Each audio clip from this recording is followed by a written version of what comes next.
and get started. So thank you for joining us for Rhythm, Rules, in Poetry.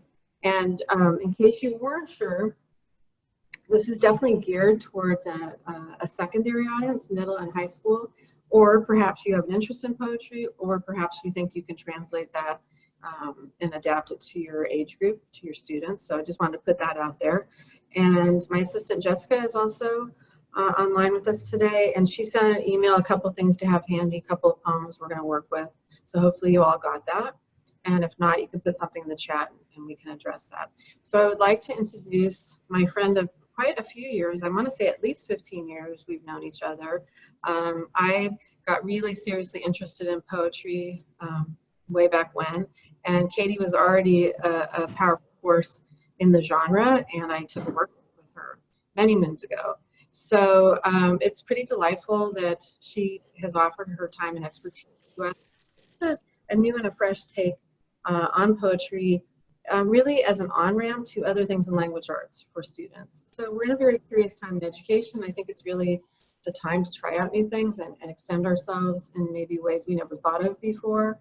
And, you know, I'm pleased because we didn't really explicitly talk about this, but Cati has incorporated social and emotional aspects to the poems that she chose for us to work with, as well as cultural relevancy. So let's give a, well, I guess we're probably all muted, and if you're not muted, please mute yourself. But let's give her a hand and welcome Cati Porter. Well, thank you all for being here today. I am a poet, I am an editor, I am a mother. I have worked in the nonprofit sector for Inlandia Institute. Many of you might have heard that before. We're a local literary nonprofit. I have an MFA in creative writing, which basically just means that I've had a lot of practice writing poetry, but I think anybody who wants to write poetry can write poetry.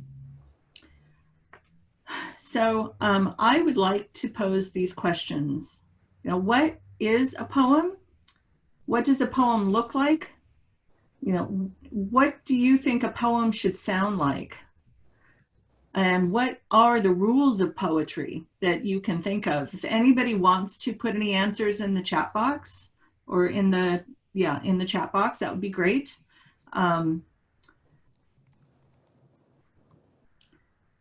So today we're going to be looking at a few poems, and we're going to talk about some exercises that you can use with your students and that are just fun ways to incorporate poetry into your classroom. We have 3 poems that we'll look at in different levels of depth.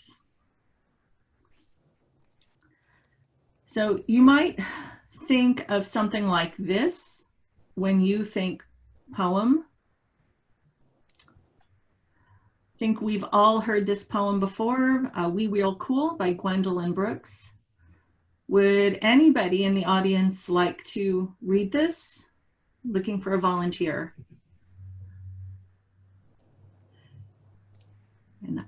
I'll do it. Okay, great. I hear a voice. Go for it. Actually, I'll come off camera too. Hold on. Hi, how are you? Hi, Walter. Hi. Thanks. The pool players, 7 at the Golden Shovel. We real cool, we left school, we lurk late, we strike straight. We sing sin, we thin gin. We jazz June, we die soon. Thank you, Walter. You were born to be a poet. Oh, thank you. So here are some questions. When you hear this poem, what do you hear? And what do you see? And what kinds of sounds are repeated? Not sure if I can see the chat box while I am sharing. I'll call it out to you. I'll call it out to you. Okay, sounds good. So what do we have in the chat box? You can go ahead and use your Misha, go ahead. Thanks. As a musician, I'm looking at this and I'm thinking, why at the end of the stanza did they put the we? Because as a musician, you're thinking lines and fluidity of sound. And so the fact that the we comes at the end would kind of change the articulation of how that would flow, I think. Mm-hmm. And that's just my thought. That's what I'm struggling with right now. I'm like, why did they do that? How come they did that? In terms of the lyricism. That is a conscious decision. I love that you picked that up. It's like a dissonance for a musician, right? Right. Mm-hmm. Exactly. Yeah. So Got your attention. I'm anxious to learn about how and why and all of that stuff. So glad to be here. Okay. Well, later I'm going to talk a little bit about, the overlap between poetry and music, but that's awesome that you picked that up right away.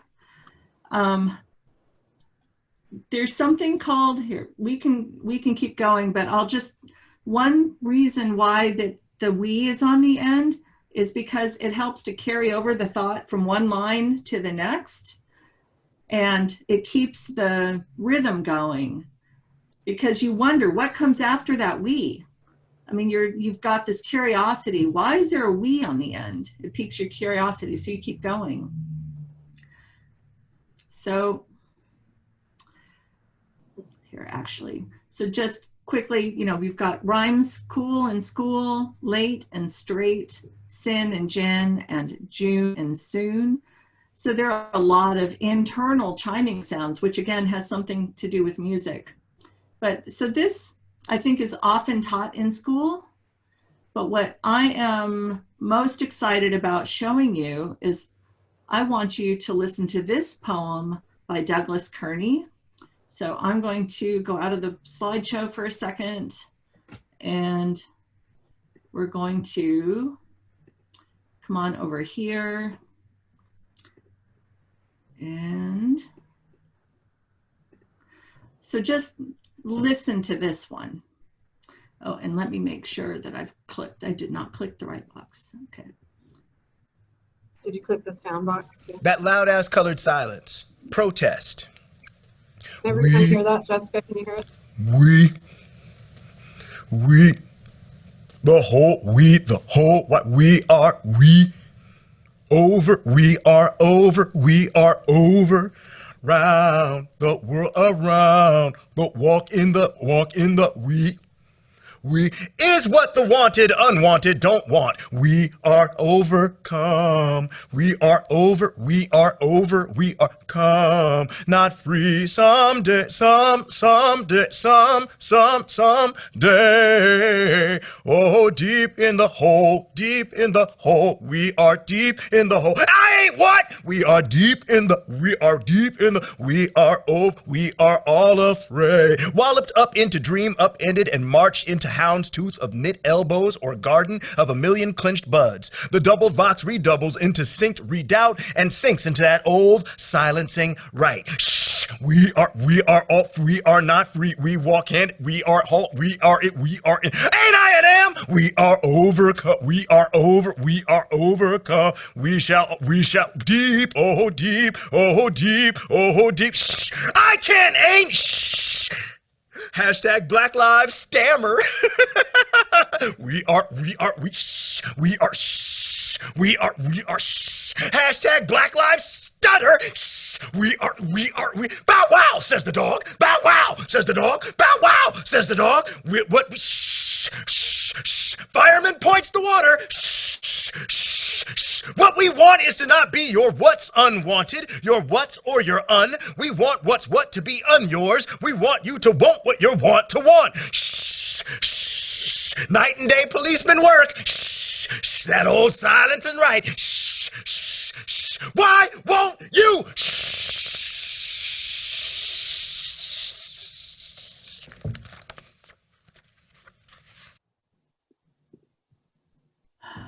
So, what did you think of that?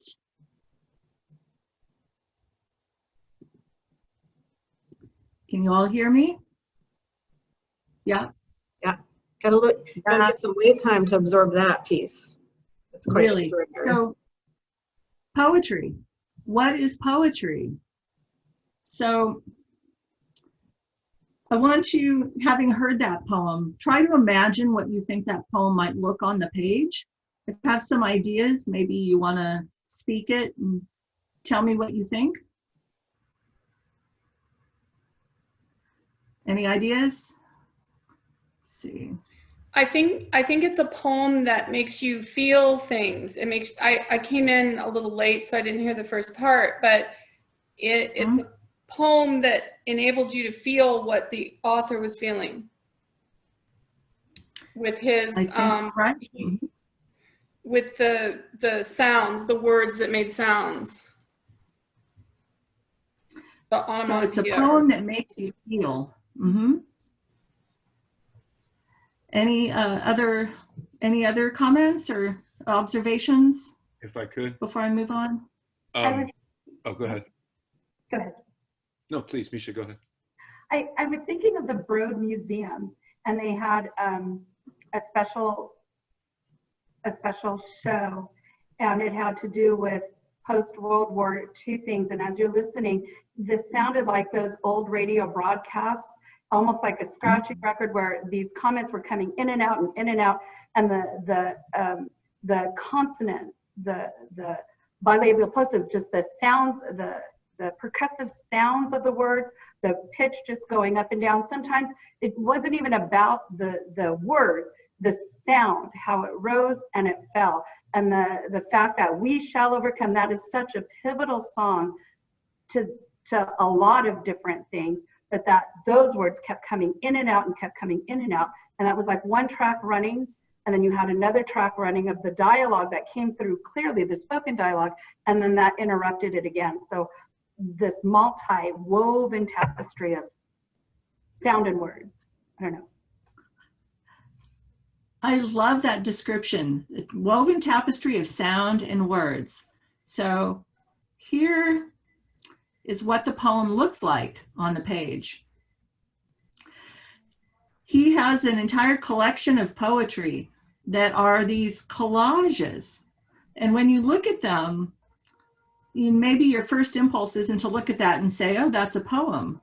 But this is a kind of poetry that is often referred to as visual poetry. It's also very collage-like. And there is this interweaving of these different concepts and sounds and things that cause us to think.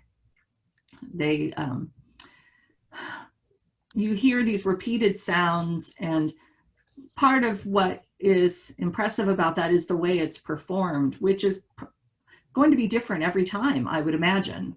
And you could read it in almost any different direction and have it come out differently. But this is a poem. So any comments? I'm thinking, what do Brooks's poems and Kearney's poems have in common? If you have any comments, I would love to hear that.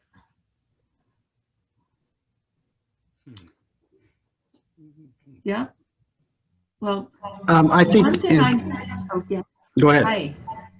No, hi, Jerome. Keep going. Oh, sorry. Yeah, I think in common was what Misha mentioned earlier as to why is the placement of we not where we expect it. As with the Kearney material, as you said, it's a collage, and we would never expect it to be written like that. Which makes me wonder, though, that performer was that him reading it? Yes. So Mr. Kearney was very familiar with his own work, of course, and but if somebody asked me to perform that poem or read that poem, I would need more than the collage. To take it off that collage, I think would be difficult for me. But I think the other one, that we out of place. It's. Can you go back to that poem for a second? I was going to say the way the way the Kearney poem was read and presented, it kept you listening. You didn't have the moment to doze away because you didn't know what was coming next. And so with this one, if you read it, you could say, let me think for a second. I was going to say this earlier before you did that poem and I chickened out. Let's see. So we real cool, we left school, we lurk late, we strike straight, we sing sin, we thin gin, we jazz June, we die soon. So Yeah.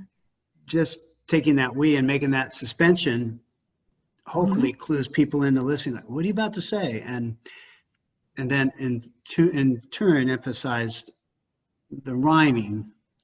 My favorite line in that is thin gin instead of think, you know. I love that. It really, this poem really speaks a lot to the subject matter of what you can really see what it's like.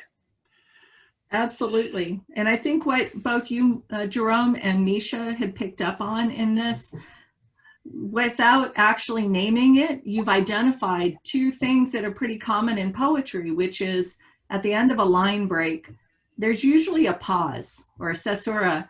So Jerome, you articulated that when you read the poem just now. And Misha, when you identified that, that there's this we on the end, and that seems to break it up. And why is the we on the end and not where you would expect it at the beginning? That's another tool in poetry that is called enjambment. And it causes, it piques your curiosity. It makes your brain automatically want to continue and figure out what is on the next line. What is this we? What's the importance of that? So not to digress too far, because I know we've got a lot to cover. That was another thing I just was going to point out is both Brooks and Kearney's poems utilize the word we, and it brings the speaker into the poem. And there really is no wrong way to read that, Jerome. I think with Kearney's poem, anybody could approach it and anybody could read it in any direction they want, and it would be right.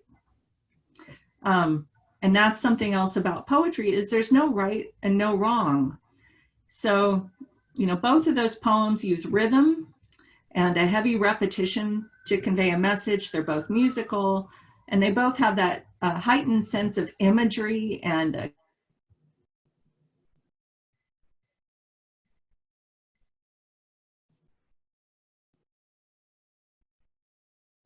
Is you freeze? You okay? She froze. I think she lost her connection, maybe. No, that's her screen though. That's true. Misha, are you frozen? No, I think it's just Kate. They're just real still. She might need to log out and back in or something. I'll text her. It's her internet connection. I think it's her internet because her screen is still there. Cati, we can't hear you. You're froze.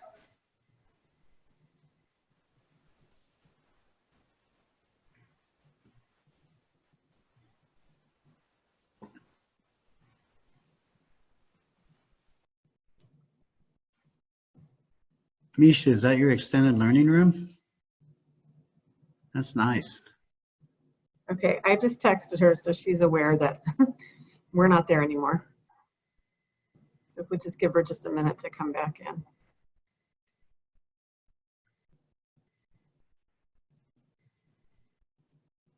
But feel free to make any other comments that you have between the two poems. I certainly think both are attention getters and a way to kick off. When I've actually listened to that second one several times over, and I take something different away from it every time because there's so much coming at you with that in terms of what he's saying in his performance.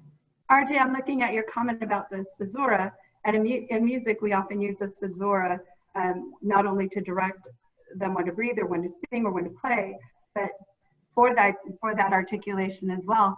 And I'm thinking in music, depending on the genre and depending on the artist, you have certain performance notes. So if you're doing something by Schumann is pretty consistent, right, in his music and in the flow of his music. But when you do something by Philip Glass or these modern composers, they might have just like pages of performance notes on how to do something.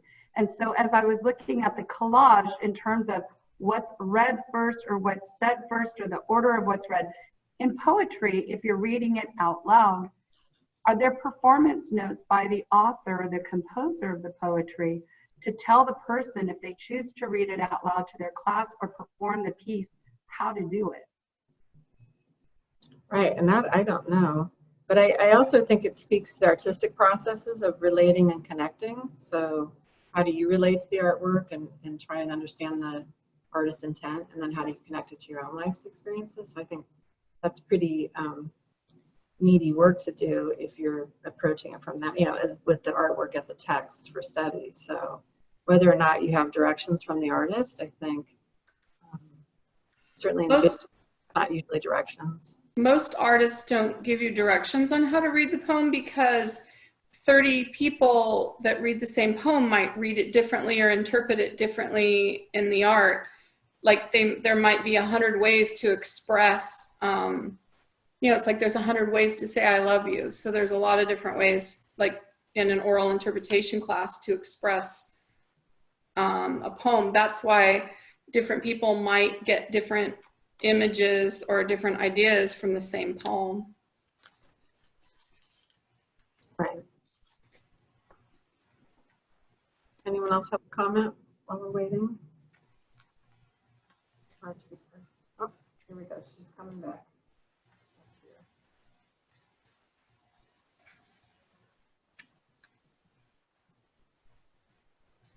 There she is. Okay, we're back. The joys of technology. So, Absolutely. yes. Okay. So, moving on. Goes along a little bit. Okay. Here we are. So, thanks for your patience. So, what is the first rule in poetry? There are no rules in poetry.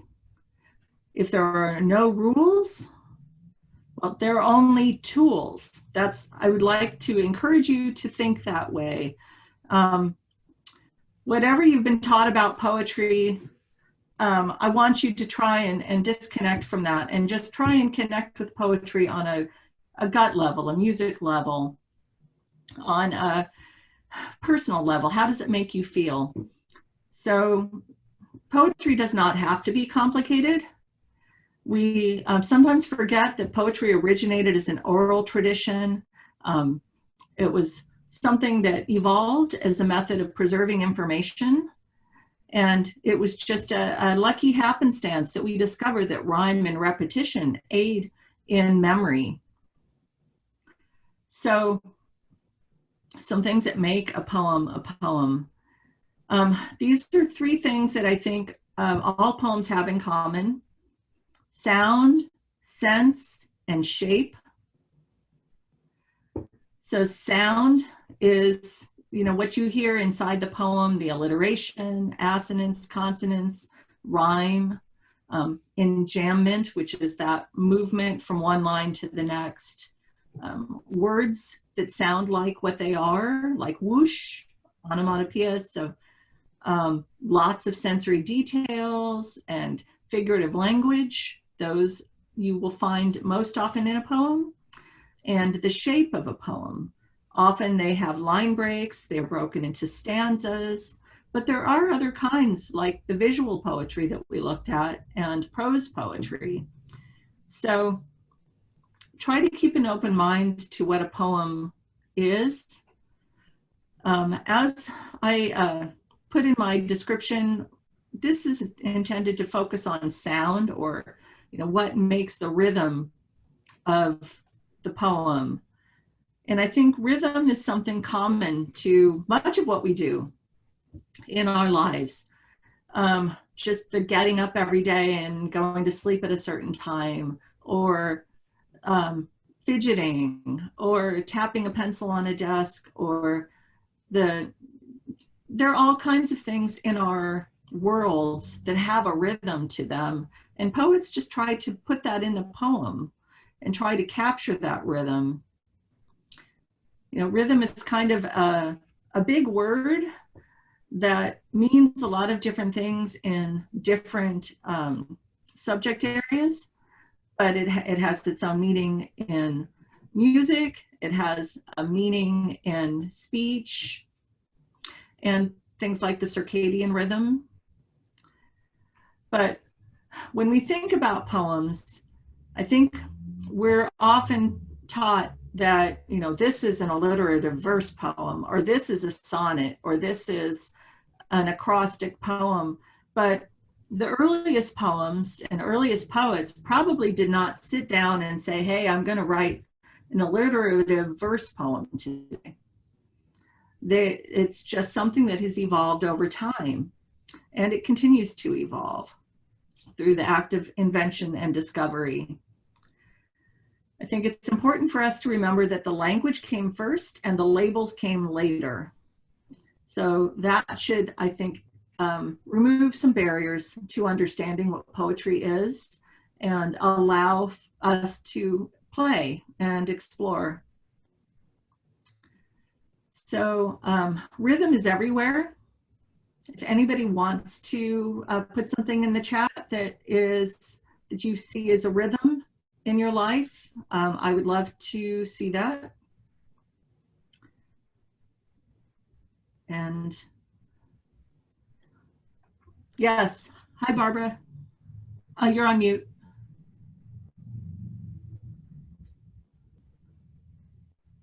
Like Shakespeare heard the heartbeat, so he invented that, iambic pentameter from the heartbeat. Yep.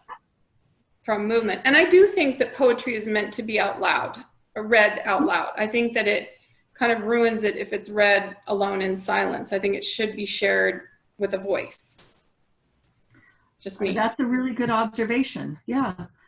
Poets on the whole, when we want to practice or hear what it sounds like, we do have to read it out loud to get the full effect. So, and that's interesting about the heartbeat. It's also been said that the iambic pentameter is like the natural intonations of speech. But there are also people who would argue against that. But it is a rhythm that we find. So one of the poems that I was looking at that has a really identifiable rhythm structure is Blake's The Tiger. And that was one of the poems that I included as something that you should have on hand. If anybody would like to read just the first stanza, let's listen to that. Do I have a volunteer?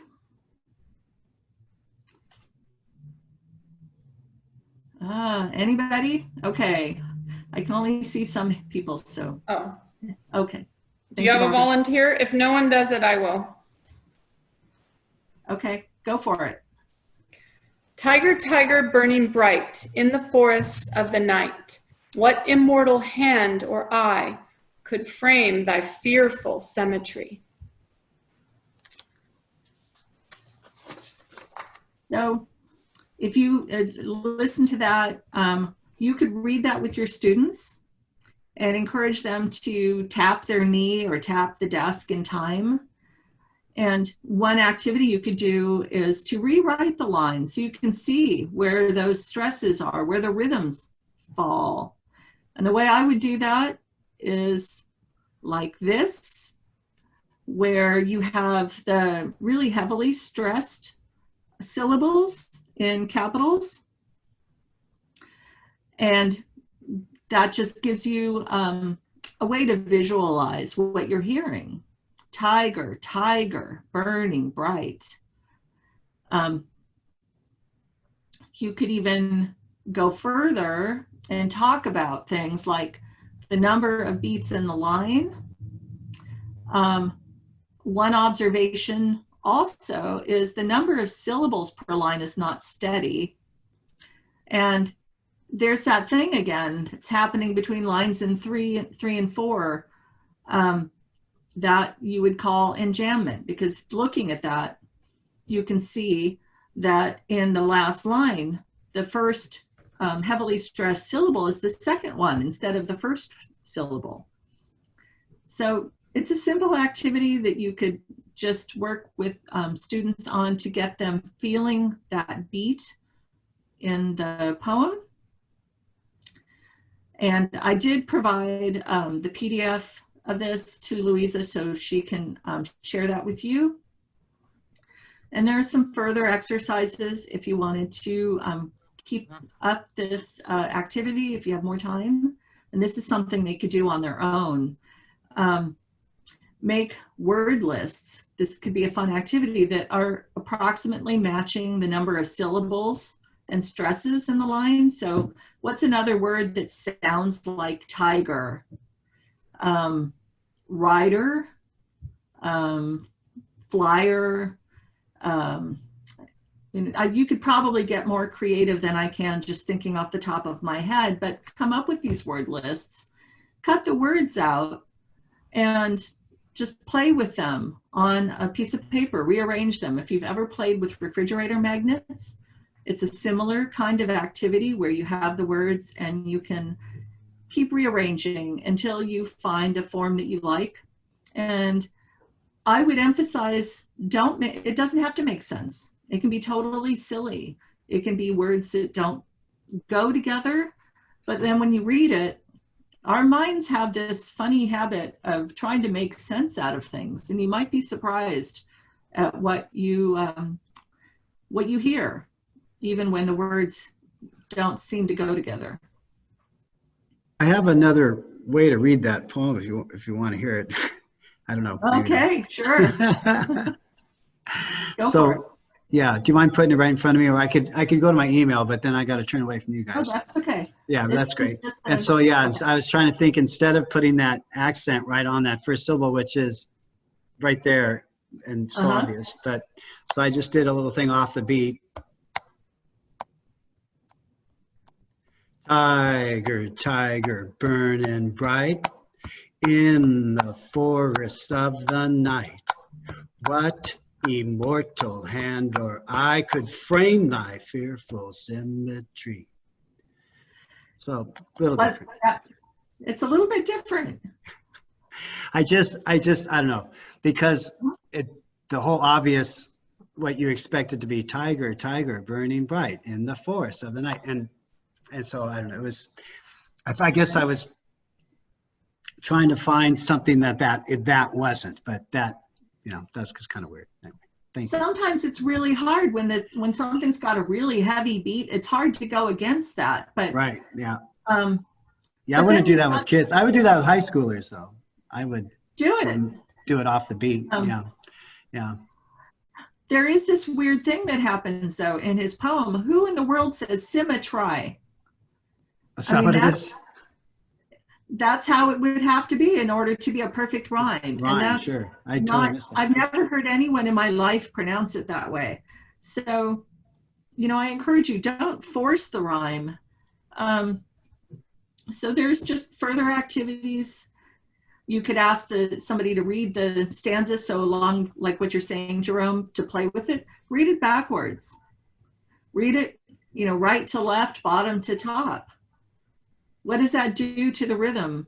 Yes, Barbara, I think? Yeah, I just realized it was published in the 1700s. So that word in the 1700s was pronounced symmetrized. So it depends because the English language is always changing. And I think that's important to point that out to the students. It makes it interesting. Yeah, you're right. And so I haven't heard it pronounced, and I don't have a background in ancient literature, but if it's true that was how it was pronounced during its day, then that would have been normal. But how would they rewrite it now? Because that's certainly not in the common vernacular now. How would you rewrite that poem to make sense to readers today? I'm kind of thinking like in Victorian literature. So in studying voice, you're studying music across genres and ancient forms and Elizabethan poetry. And so that is something you would see. You would see the rhyming, and then all of a sudden out of left field, something's just thrown in there. And that's kind of the dauntingness of current lyrics and music, is that they are too quick to give in to the commercial, too quick to give in to the rhyme. And the creativity, I mean, even just thinking like Simon and Garfunkel, if you're looking at lyrics and you're going back to some of these things, and I mean, even the old country western stories, it's all stories, right? The creativity was so much, it was at such a higher level that was really kind of specific to the emotion. And I just find the homogenization right now of lyrics and things, is not really giving our students that depth that they would be enlightened to, that they would be gravitating to. You don't have to have the flashy and all that when you can teach them the validity and the nobleness of what those lyrics are, what those words mean, or how to find that meaning. They didn't have as many words back then. Like Shakespeare only had 6,000 words, so they didn't. Now the kids today have so much more in their language to pull from. Well, and I encourage you to encourage them to use their own words and to not, to be creative and play with those rhymes and not force them into a set pattern. If they're inclined to take it in a different direction, run with it. Don't, I think the sonnet is taught in school oftentimes as being a fixed form, but modern sonnets are really varied, that I think that we need to be able to allow these things to live and breathe and to evolve with the times. So I guess that speaks to the question of why should a student care about that particular poem, The Tiger? How does that speak to our kids today?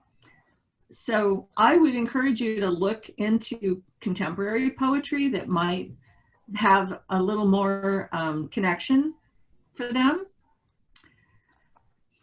So now here's a little detour. Do we all know who this guy is? Yeah? Yeah. And we all know why, do we know why he's so popular? He not only acted, but he wrote the thing too, right? Correct. He did. Yeah. So, okay, so that's Hamilton, Lin-Manuel Miranda portraying Hamilton, who one of my, here's a point of trivia, one of my ancient relatives was Aaron Burr. So I've got that in common with that. Wow. So not to digress too far, but I recently watched Hamilton because I hadn't seen it and I really wanted to see it. And I was so surprised, pleasantly surprised about how much I enjoyed it and how it speaks to the contemporary moment. And I think why it's popular is because it made history contemporary by rewriting it for a modern audience. And it takes something dry, something that's not real easy for young people to connect with, and it plops it down in the modern vernacular and modern contemporary characters who they can identify with. So it's also teaching history at the same time that it is being innovative. And it's fun to listen to. Just as a fun fact, if you hadn't seen this, Lin-Manuel Miranda has been compared to Shakespeare in the way his characters speak to the common people. And in fact, if you're wondering how this connects to language arts, Hamilton won the Pulitzer Prize for Drama. This is a Broadway musical written in rap, hip hop, and R&B, as well as Broadway. And so I want us to take a moment to think about, poetry is all about pleasure. It's all about how a poem sounds. And I think that actually a poem, it can be both contemporary and traditional. Poetry across disciplines. So this is where I want to play you something else, but I feel like I'm missing a slide and that should not be happening. So I'm going to step out of this for a second and play you something that relates to Hamilton.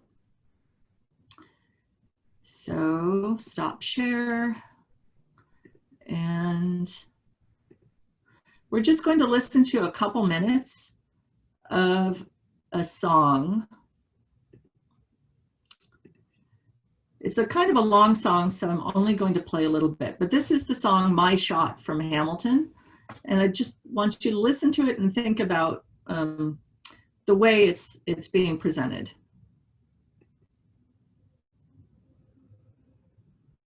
stop. Did you know every time you shop on Amazon, you're helping someone make passive income?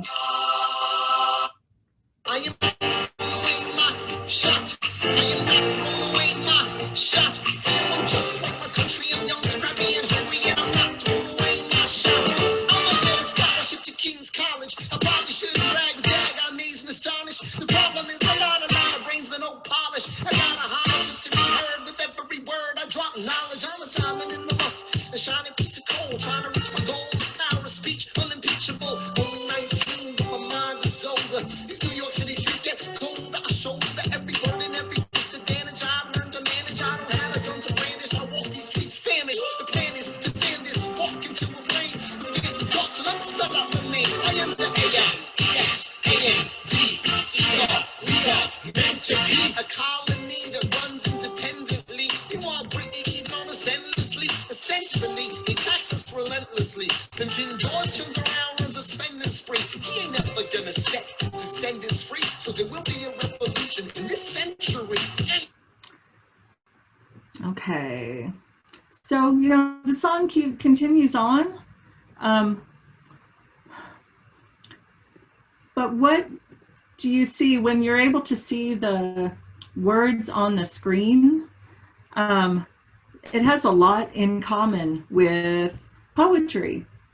There's a lot of rhyme. There's off rhyme, and he is speaking to the young people today. So I would like you to think about how that can be related to poetry, and how thinking about the different kinds of ways that people can express themselves. So poetry can be used across disciplines.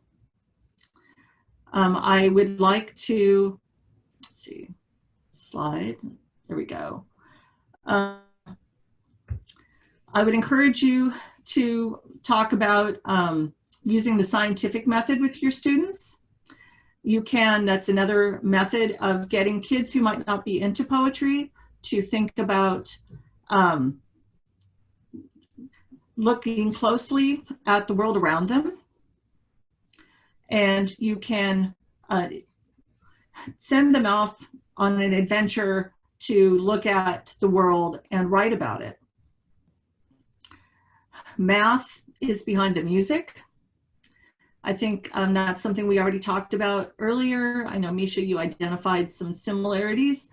And there's, you know, in music, we have measures. In poems, in poetry, you have a meter.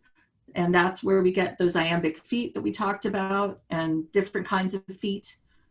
So we're measuring the rhythm in a poem, or measuring the music.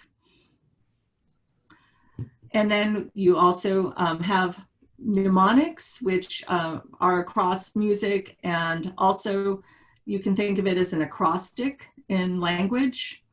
An acrostic poem, I think probably we learned that in elementary school, but where you have a word going down the left side of the page, and each letter going across the page is a word or a line. And again, that helps with memory. Katie, I just want to jump in because we have about 15 minutes in our scheduled time together. Do you want to move into one of the activities that we had planned? Sure. Because we'll get the PDF and the recording of the whole. Of course, and I know I missed a little bit with It's not your fault. I just want to respect people's time commitments. So. Absolutely. So, okay. So just know you've got some things in here, tools for later that you can look at. Go to what makes a poem go. So this is a fun activity. I would, if you already have pulled out the poem by Taylor Molly that I sent, called My Deepest Condiments. Does everybody have a copy in front of them? No? Okay. Let me see if I can.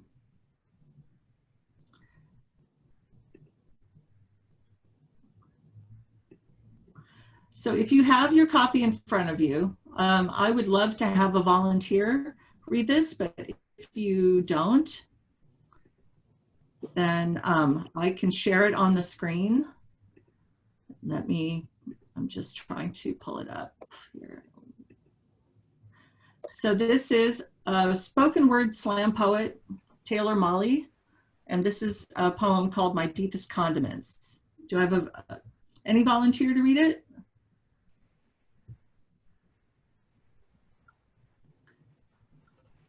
Okay. I can give it a shot. I've never really done this before. Okay, go for it. I send you my deepest condiments was in no way what my old friend meant to say or write or send. The night she penned a note to me 1 week after my father died. Not condolences or sentiments. She sent me her deepest condiments. Instead, as if the dead had need of relish, mustard, and ketchup on the other side. Oh, the word made me laugh so hard out loud it hurt. So wonderfully absurd and such a sweet relief at a time when it seemed only grief was allowed in after my father's death. Sweet and simple laughter, which is nothing more than breath from so far deep inside. It often brings up with it tears. And so I laughed and laughed until my sides were sore. And later still, I even cried a little more.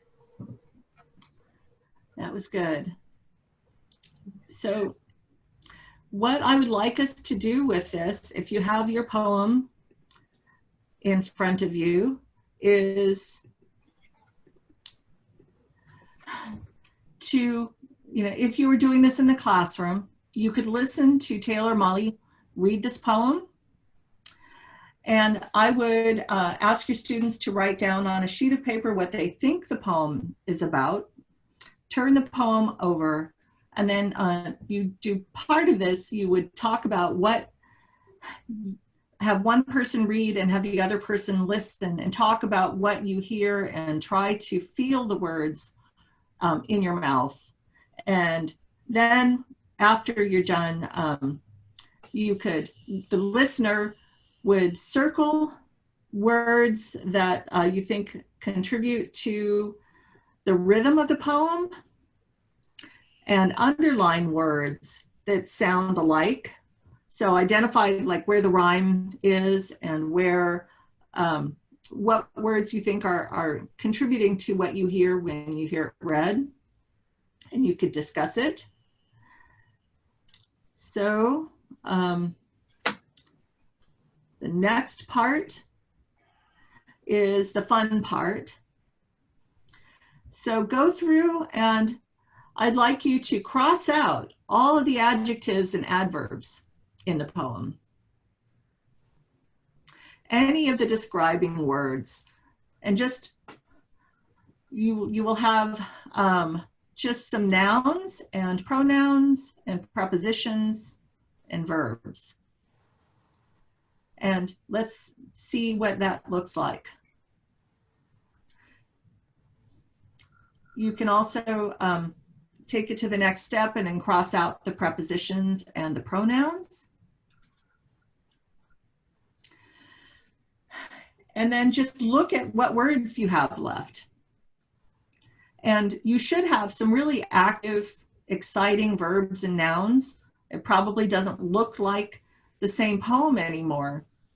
But what the fun part from that is to take those words and you could cut them out and you can glue them onto, if you have a glue stick handy and scissors, onto a fresh sheet of paper, rearrange them like we're doing refrigerator magnets in any order that suits you. So hopefully you're doing that right now. And if anybody wants to share out, I would love to hear any of the examples.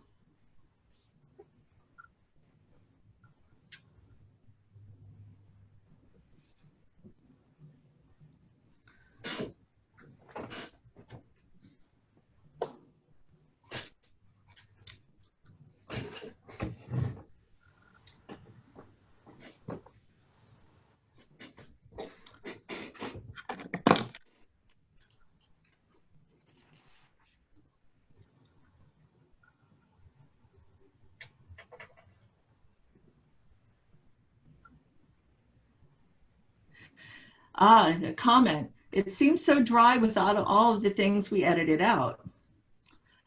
So that's true. You could put things back in. I think this is an exercise in seeing what makes a poem go. So if you're left with nouns and verbs, then you can add in new connecting words. You can add in new adjectives and make it your own.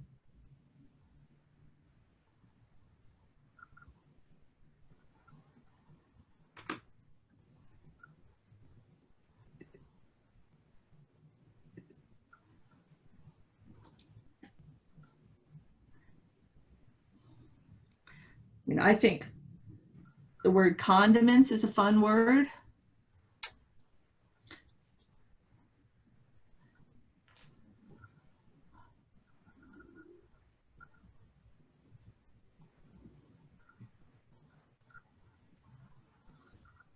You want to put pronouns in, whatever you would like to make it your own. So just choose the best words from the poem that you like. And best is, of course, subjective.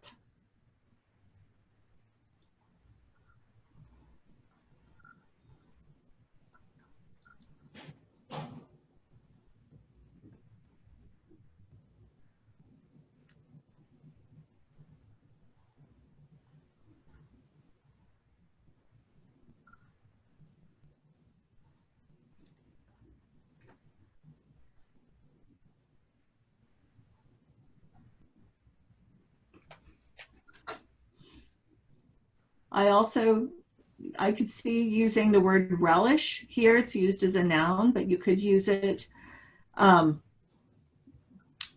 a verb, right? To relish something.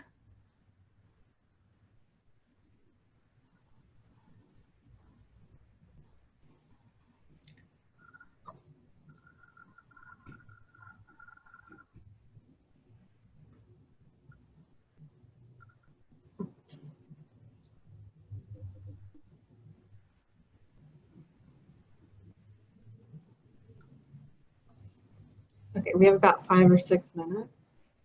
Okay. So would anybody like to share what that experience was like?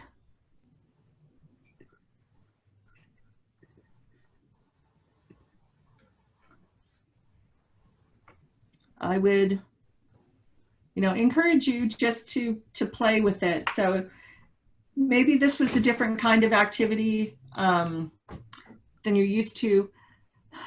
But really what a poem comes down to is just, it's a series of words in a subjective order. And finding the right words in the right order really does depend on the poet. And we are all unique, and I think we can take the same pool of words and we can create something entirely new with them.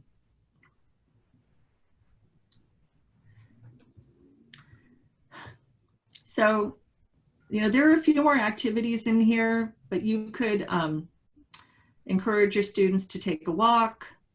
You could, where did this go?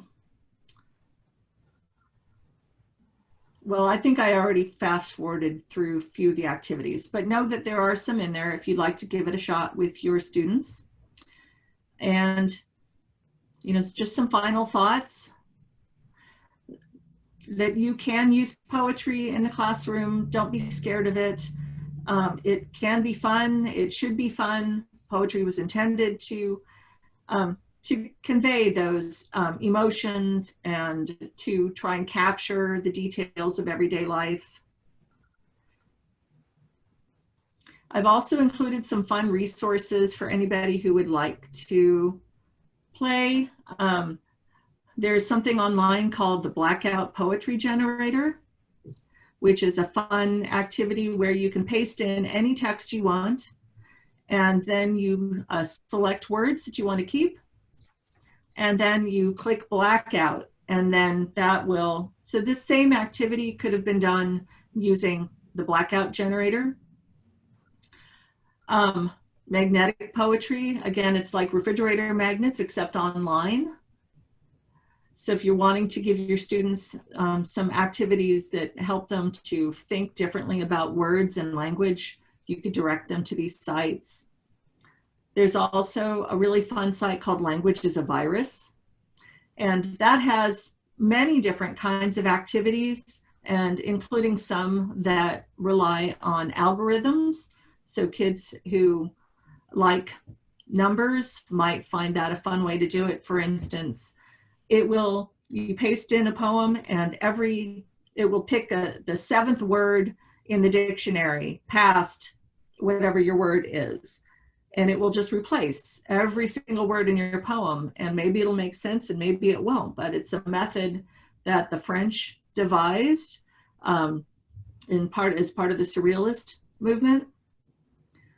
And then there's even something it's a poem generator, and it just things to play with. So mostly I can't encourage enough play with language. Try to rethink the way we think about poetry. It's not intended to be difficult. It's intended for us to be able to connect with each other.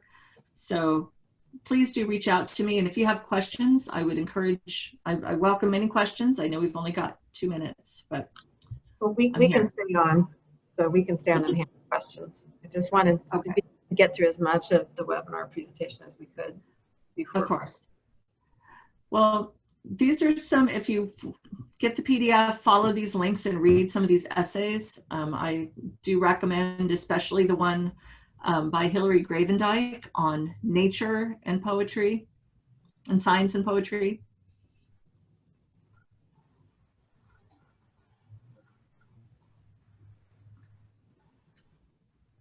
Well, did you guys have fun?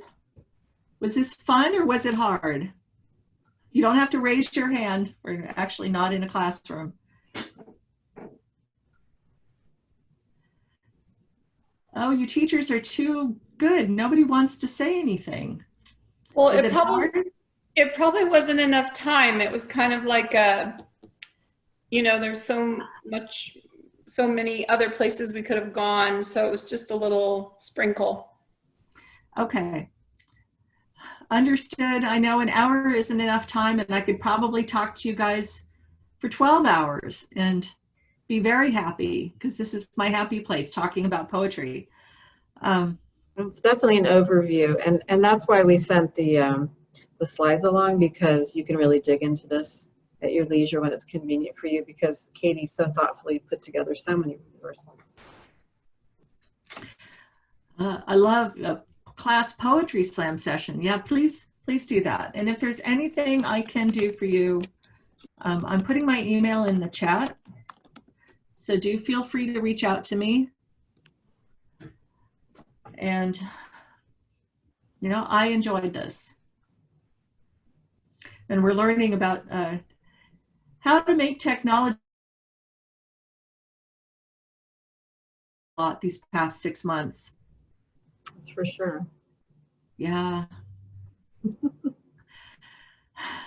Well, thank you. I see somebody said it was refreshing to look at poetry because distance learning is not as engaging as classroom instruction.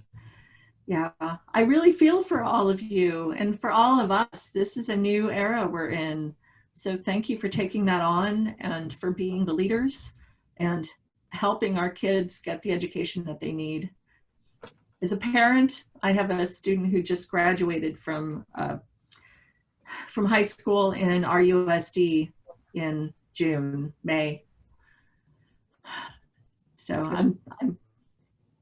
I'm there with you. So thank you all for having me. Oh, I see. Hi, Nicole. Nicole is a close family friend. Thank you, Nicole, for being here. Definitely, I'm here for you. Katie, questions? Go ahead and unmute yourself, and otherwise you're free to go about your day. We appreciate your time. And Jessica will be sending you a survey hopefully shortly after this, just for you to check in and give us feedback. We'd sure appreciate that. Yeah. Thanks for this, Katie. This is the closest we've been in 6 months, and it was very informative. Thanks. It is so sad, but yes, you're right. Thank you. You're welcome. I'm glad you're here. Nice to see faces. The usual webinars that I've been doing are in view only mode, so I don't get to see people. So this was an extra bonus. I actually can't relate to it if I can't see who's speaking. I've been like that. It's a real disconnect for me, and maybe it's just because I'm visual. It's like I want to be able to see you. It's hard to when you have lots of people with their video off because there's nothing to play off of or look at. Yeah. I like it too. And I like it when people are taking the initiative and speaking, because sometimes I can't see hands with the share screen on. Right. No, you had a good core group that was not shy. I'm sorry about the glitch that happened to me. Barbara can vouch for that, and Jessica, where I lost power halfway through, like dead on halfway through, couldn't get it back, and did the second half of the webinar the next day. So that was a drag. So I'm sorry, they could get on and then regaining your momentum and trying to capture it all within the hour, because people are tired and you get that Zoom burnout, you know. Right. But the slides already went out, so I think that a lot of people go back. I looked at 4 that I want to go back and look at some more. So very good. I think we're out. So Okay. give me a couple weeks to close caption it and get it up on YouTube and on the website. I'll send you the link, and we take the feedback and send that along to you too. Great. I appreciate that. Thank you very much for having me. And yes, it was actually, it's a little nerve-wracking when technology decides to crap out on you in the middle. Oh, I agree. I've been there, can relate. But you know what happened today? So I saw it for the first time, Jessica. Everyone just talks and asks questions, and you know, everyone carries on. We've all been there. So anyway, you're very generous. Thank you for your time. Right. We have the big poster being made for you, so when we can see each other again, I'll bring that to you. That's great. So, all right. Frame it. Put it up in the library. Cool. Thank you so much. Thank you. Bye. Bye.